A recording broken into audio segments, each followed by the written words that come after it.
sustainable procurement, and which had as its heart, maybe Mr. Fernand's going to get his moment in this afternoon, so I'll tee it up nicely, which actually singled out this CAESER tool which you have developed. And I wonder if you'd like to tell us a little bit about that, how you feel it works, and whether or not you feel it has wider application across other government departments. This is your moment. Thank you very much. Mr. Furlow. Thank you. CAESER is an online reporting tool. In contract terms and performance terms, you get what you measure. So this is a tool for measuring sustainability performance across carbon, waste, equality and diversity, and social and economic measures such as SME, which is important to me as I'm the department's SME champion. So this is in a sense an online questionnaire. It's designed to be quite simple and lightweight for the business to complete and do. It's not intended to be red tape or a burden on business. So we've been running it for about 5 years, and over that time been refining the way that we ask questions to get better response rates, etc., etc. We do this on an annual basis. The market respond, and they respond quite well. As new suppliers have come on board and they've become more used to it, they complete the questionnaire. We get a sort of 80-90% response rate. The tool then analyses their responses and produces a general report for us, which I'll come to in a sec. But it also gives specific reports for each supplier. So probably for the supplier's benefit, it's identifying where they can make improvements in these areas, and really for the supplier's CSR agenda, we're setting out the roadmap for them to move forward. So it's almost a sort of free consultancy for them, if you like. At the same time as generating that support to the supplier, we also it's also sent to our contract manager. So the contract manager is also being alerted to what issues have been found in that supply. Are there any key risks that we need to address? And then that's then follow up from our side. At sort of my level, I'm then seeing a higher level report on what are key risks that are being identified, and some of them are things that you might expect that we can then get in through the contract management to address, like not using sustainable timber. Some of them are things that you would not expect. So we saw one last time which said one supplier uses corporal punishment in their workforce, which we then immediately thought this is unusual and investigated it, and it turned out they clicked the wrong button. It's quite a simple it's quite a simple system, but it's flagging those sorts of things to our attention. Then I think the actual implementation of it, so some firms will pick it up and take it forward themselves. They want to improve their CSR performance, and they see this as a very valuable tool. It's setting out a task for them to take forward.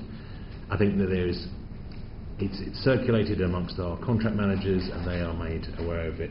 There's probably more that we can do in following up and pushing forward the actions.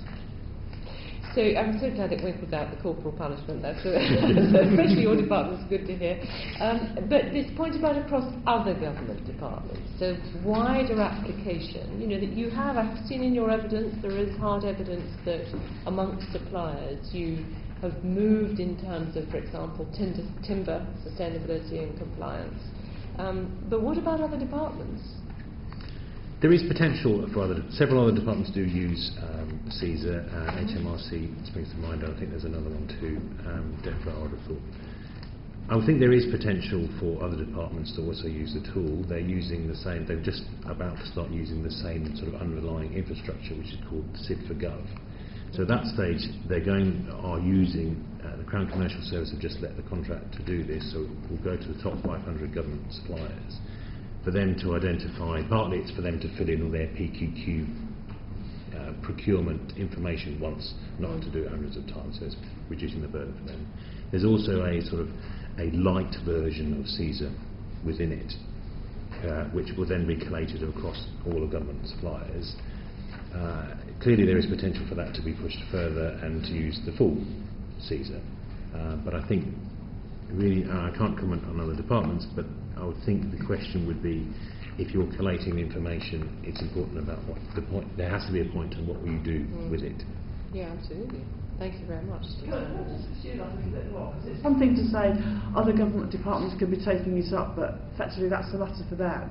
And then we're into that kind of silo thinking. I mean, given the green business group that there is, the fact that you've got 2 ministers, as we heard at the outset, on that group, I mean, surely if we've got some example of good practice in the Home Office that could be providing leverage and a greater influence from government if there's a greater take-up of the CAESER programme, somebody somewhere should be converting that best practice, if you like, and actually saying, why aren't the government departments taking it off? And so, in a way, how, going back to the sustainability champion, how does that then fit within their remit in this specification that hasn't yet been drawn up? I think in terms of what we can do in terms of our leadership, we can demonstrate what can be done relatively painlessly, without a great deal of overhead or bureaucracy. I think if we were considering wider government approaches, the model that I think does work quite well is the SME champion model, where the Crown Commercial Service has an SME champion. They are monitoring a very simple performance measure across all departments, which is the proportion of their external spend which is with SMEs. If we had a central government SME champion, Sorry, if you had what? If we had a central government sustainability champion that was setting out, say, 5 key measures. So you have a Home Office sustainability champion? We do for the Home Office, but I think the consideration is how that can be developed across government. And certainly we will demonstrate to other government departments what can be done. Okay. Great, okay, we must move on. Martin Caton. Thank you.